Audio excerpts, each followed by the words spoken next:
Hey, welcome back. Another day, another vlog.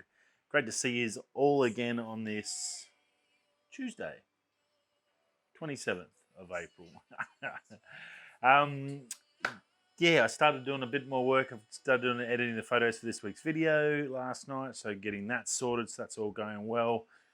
I've got a bit to do on that, a little bit behind, and it's a bit of travel days coming up. Tomorrow, as I said, I'll be travelling back to Queensland and from the territory, and so I've got to try and fit that in somehow. So I'm assuming maybe the weekend. It might not be the Friday. Again, it's been a topsy-turvy year for me. We're getting close to me getting back to normal life after 6 months of just crazy town. So yeah, looking forward to that too. So once I get into the new house, and then I've got set up a studio and get sorted. So looking forward to that. So yeah, bear with me. we are getting there. So I do hope you're enjoying the content and in the photos. If you haven't gone and seen any of the new South Coast videos, if you're not subscribed, go and subscribe. Go check them out. It's amazing. I'm doing a series all the South Coast of WA. Me and my family spent 3 weeks traveling around there in January this year, and it is one of the most beautiful places in Australia, if not the world, and definitely something you want to go check out. So go suss out some of those videos. More coming. I think it should be a total of 15 videos or something, over 15 days worth of shooting. So some pretty exciting stuff, some amazing places and amazing shots. So definitely something you should enjoy if you're into photography and into nature and landscapes and stuff like that, or even into just fun videos of me walking around looking like an idiot. That'd be gold. Now, tech news wise, I did forget something from the Apple one I did want to touch on. They have released a new version of the Apple TV. It's it's 4K, which I've already got, but it's a lot different. The big changes realistically are the remote. The remote was a pain in the butt. Anyone that's had an Apple TV, touchpad sounded fantastic, but if all you have to do is go and try and enter a password, and it's a friggin' nightmare. Pain in the ass.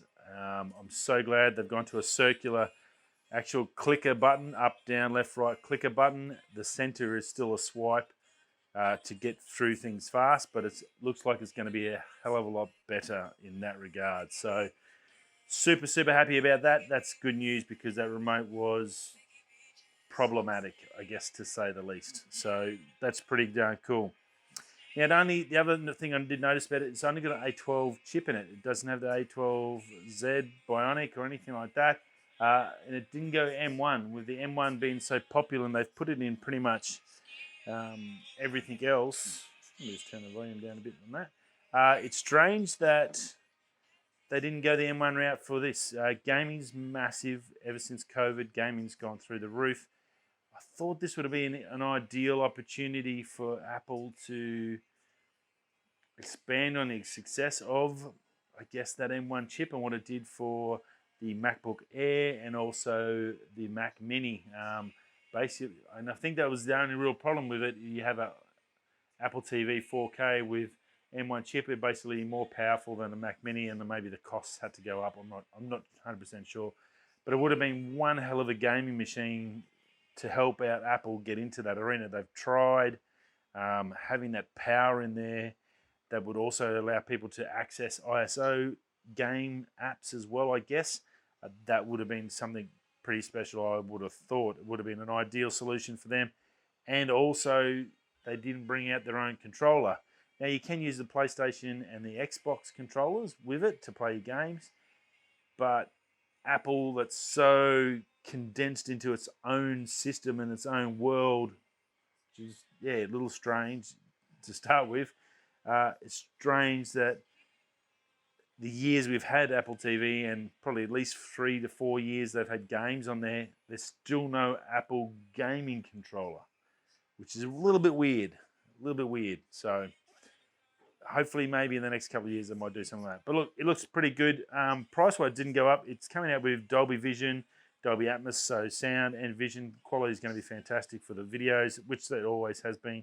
It's a pretty easy system. I'm pretty happy with Apple TV, like to get movies and stuff like that and to put them in Netflix and everything on there. It works out really well. So in that regards, I don't think there's much there they needed to fix. New feature this year it uses your iPhone to calibrate the TV. So you know you get color TV calibration tools and stuff.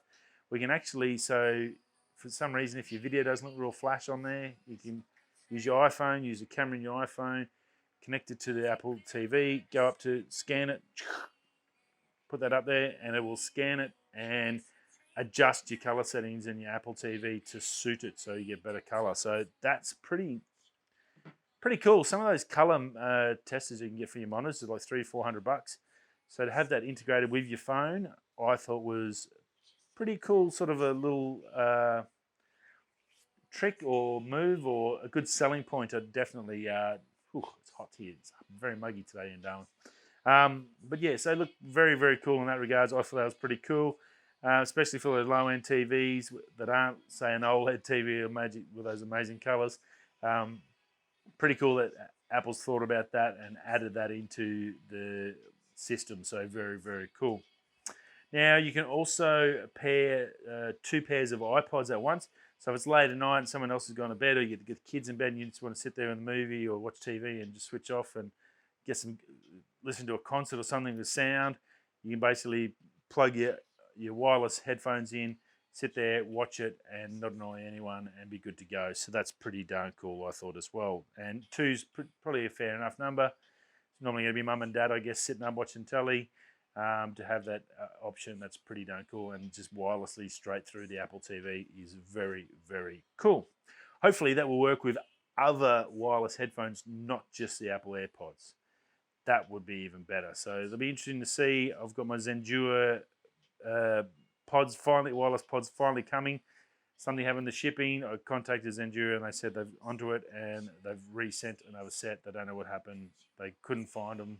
Anyway, they got here. They're on their way. So hopefully by the time we get home this week, they should finally arrive. So looking forward to that, unboxing and checking them out. They're supposed to be good and a third of the price of Apple products, and I've had so much success with my Zendure stuff. I really wanted to test these out and let you guys know about them.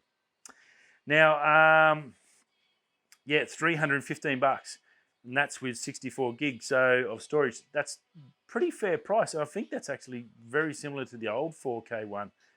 So I don't think there's really much difference there price-wise. It's realistically only $70 less for the HD version. I don't really know why if you're going to buy it for an extra $70, you might as well just buy this one and get the 64 gig, because the HD is only 32 gigs.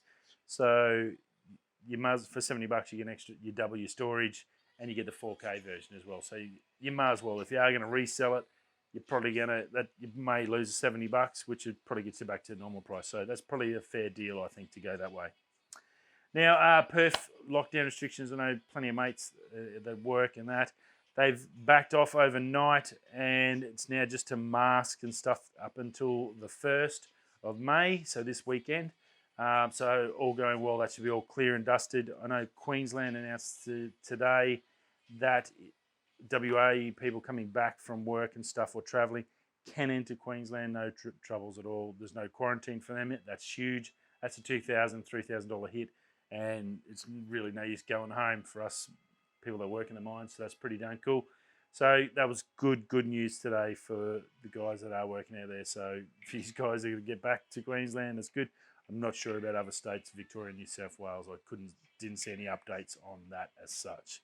Fingers crossed they open it up to them as well. So hopefully, nothing worse than being stuck at work and can't see your family for another 3 weeks.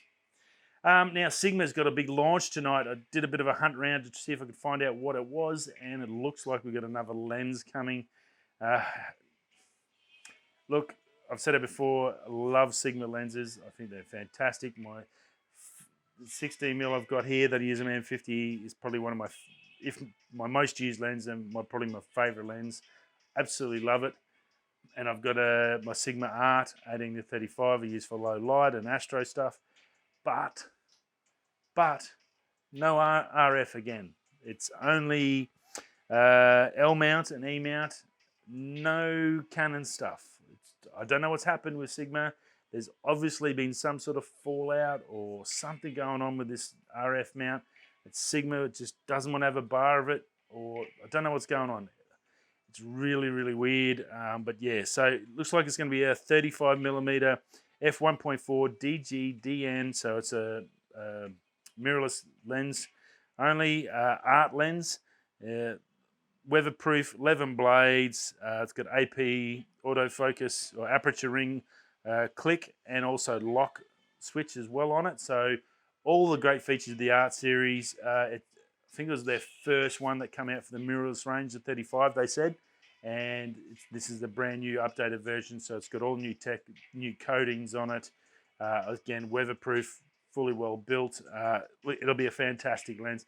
35 is not really my lens of choice. I don't even own a 35. It's more filmmaker sort of a lens. But look, it's going to be a fantastic lens. Art series lens, that 18 to 35 I have of theirs is fantastic. I love it. But again, if it's not coming out in RF, you cut out a massive, massive market. And I don't understand. That's the bit I don't understand with Sigma. They're a small company. They want to make money, but they refuse to sell products to probably 40% of the camera market. I don't see the logic. Whether it's something between Canon and Sigma, they're not talking, or Canon won't give them the RF mount license, or whatever it is. It's a pain in the ass for us camera people. Sigma do make some fantastic gear. We should be able to get them and get them for our RF cameras. So a little bit disappointing. I was hoping, and I'd say that's realistically what's going to come out tonight. They say Sigma products, and it's never been multiple products. It's always one, and they never give you sort of a hint. But generally, it'll be 30-minute talk about the one lens and how amazing it is for Sony users. If you're a Sony user, I suggest you have a bit of a watch of this tonight. I think it's probably going to be a good lens, and if you do a lot of filmmaking, 35mm is probably going to be something fairly handy to your repertoire and for your kit bag. So go check it out. No prices as such, but Sigma's generally around the right price range. Lens is going to be about $1,000 roughly, plus add a minus a little bit in Australia, and that's probably not a bad deal compared to, say, a Canon L series lens, which is $2,000-$3,000. So they're always affordable lenses of good high quality. So fingers crossed, Sigma in the next couple of months or second half of the year might start giving us some RF. Maybe they've just got a big line coming for RF, and they're just working it out, the logistics and stuff, and then going to release them all second half. Maybe that's when we get some more love from Sigma. Rightio, that's it for today. Quick one. I've got a bit more stuff to do before I get ready for tomorrow. I said I'll try and do a show in the morning, see how it goes. It's going to be tricky. If not, we might do one on the run in the airport or something when I'm waiting for the plane. I've got to work out a bit of a plan for tomorrow. It's going to be a tricky one because I don't get in until 7 o'clock at night. But yeah, I've got a bit of time first up in the morning. I'll see if I can fit it in, and I will catch you all then. Worst possible case scenario, I will see you all Thursday, back at normal, back at home in the office, and I will see you soon. Righto, whether you're coming this way, that way, I'll see you tomorrow. Peace.